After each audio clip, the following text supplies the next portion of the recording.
আসসালামু আলাইকুম এভরিওয়ান। আজকে আমরা নতুন রেসিপি নিয়ে চলে এসেছি। আজকের রেসিপিটা হচ্ছে ক্ষীরের। দেখা যাক কী কী লাগছে। সব থেকে ফার্স্ট লাগবে চিনি, মেওয়া, বাতাসা, গুঁড়ো করা কামিনী চাল, চপ কাজু, এলাচি আর মিল্কমেড আর দুধ।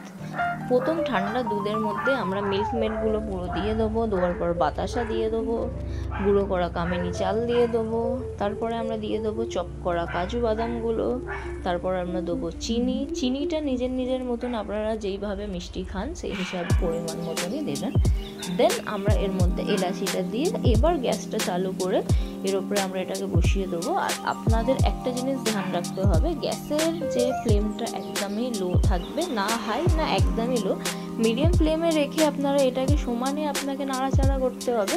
বিকজ আপনার এর মধ্যে কামিনী চালটা দেওয়া হয়ে গেছে, এটা তলায় ধরে যেতে পারে, তো আপনাকে বারবার এটাকে নাড়াচাড়া করতে হবে একদম যতক্ষণ না এই দুধটা হালকা ফুটে উঠছে। আপনাকে সমানে চামচ নাড়াচাড়া করতে হবে। নাড়াচাড়া অনেকবার করে নেওয়ার পর তারপরে আমরা এর মধ্যে গ্রেট করা মেওয়াগুলো দিয়ে দেবো।